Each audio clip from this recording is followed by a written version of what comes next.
the Middle East is once again on the edge of a wider war. Missiles are flying across borders, fighter jets roar over cities, military bases across the region are on high alert. But what began as a conflict between Israel and Iran is now turning into something far more dangerous. Because Iran is not fighting alone. Across the region, powerful armed groups and militias are mobilizing. From Lebanon to Iraq to Yemen, groups loyal to Tehran are preparing to enter the battlefield. And if they do, this war could transform from a regional conflict into the largest Middle Eastern war in decades. To understand this war, we must go back decades. For many years, Israel and Iran were not enemies. But everything changed after the 1979 Iranian Revolution. The new Iranian government viewed both Israel and the United States as major adversaries in the region. Over the following decades, tensions grew over several issues. Iran's nuclear program, Iran's ballistic missile development, Iran's support for armed groups across the Middle East. Israel believed Iran's nuclear ambitions threatened its survival. Iran, on the other hand, saw Israel and the United States as forces trying to weaken its influence. For years, this rivalry remained mostly hidden, fought through proxy wars, cyber attacks, and covert operations. But in 2026, everything changed. To understand this war, we must go back decades. In 1979, the Iranian Revolution transformed Iran from a U.S. ally into one of its fiercest opponents. Since then, Iran and Israel have fought a shadow war across the region. Assassinations, cyber attacks, airstrikes in Syria, covert sabotage of nuclear facilities. For years, both sides avoided full-scale war. But tensions continued to rise, largely around one issue: Iran's nuclear program. Israel believed Iran was moving dangerously close to nuclear weapons capability.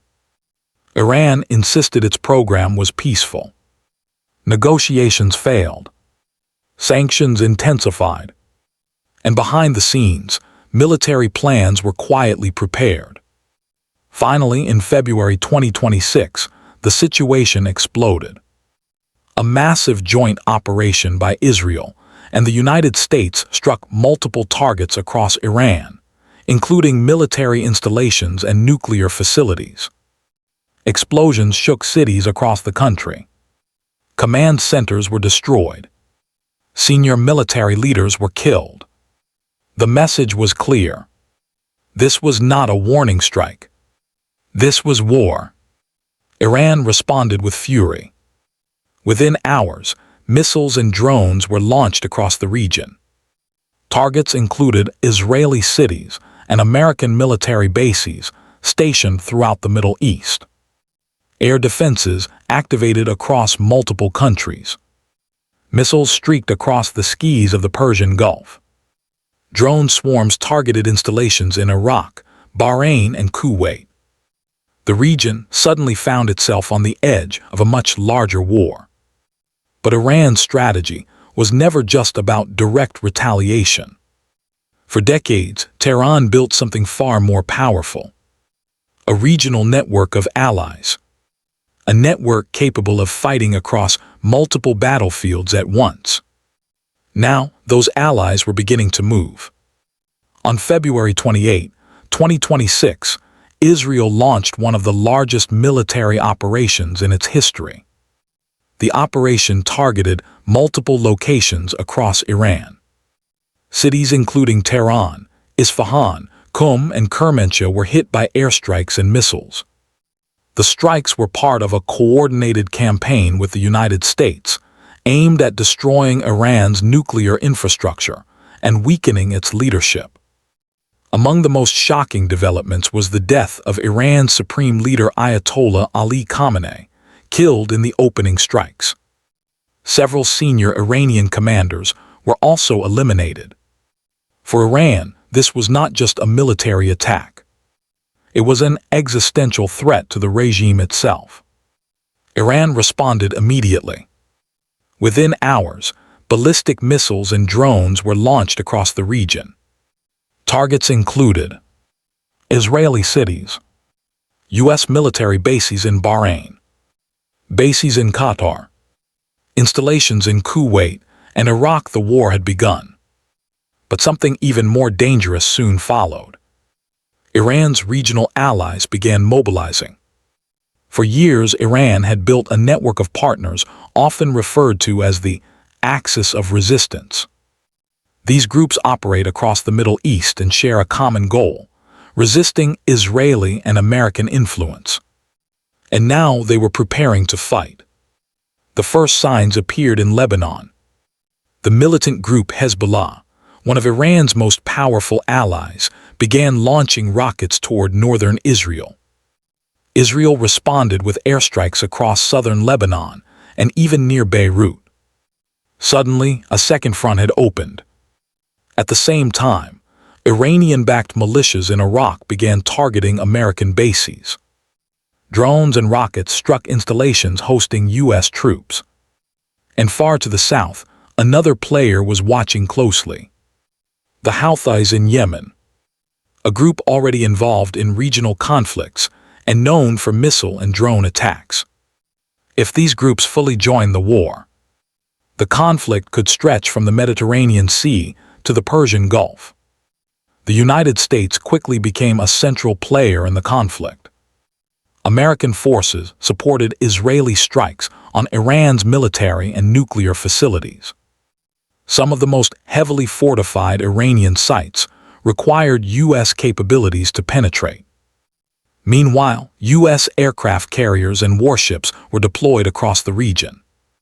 In one naval clash, an Iranian warship was reportedly sunk during the escalating confrontation. At the same time, American and Israeli air power established significant control of Iranian airspace. But despite these advantages, the situation remains extremely volatile. Because Iran has a strategy designed for exactly this kind of war. Instead of fighting directly with conventional forces, Iran relies on multiple regional allies to stretch its enemies across many battlefields. Around the world, governments are watching with growing concern. Europe remains divided on how to respond to the conflict. Russia and China have condemned the attacks on Iran, but have so far avoided direct military involvement. Meanwhile, global markets have reacted with fear. Shipping through the Strait of Hormuz, one of the world's most important oil routes, has already been disrupted. Energy prices are fluctuating, and analysts warn that a wider war could impact the entire global economy. The real danger lies ahead. If Iran's allies fully enter the war, the battlefield could expand dramatically. Imagine simultaneous fronts across Lebanon, Syria, Iraq, Yemen, and the Persian Gulf. Israel would face attacks from multiple directions. American forces across the Middle East would also become targets. This is the scenario military strategists fear the most. A regional war involving dozens of armed groups and multiple nations. For now, the war continues. Missiles still fall. Airstrikes continue. And across the Middle East, forces are mobilizing. The world is watching to see whether diplomacy can prevent further escalation. Because if Iran's allies fully step into the battlefield, this conflict could become one of the most dangerous wars of the 21st century, and the consequences would reach far beyond the Middle East.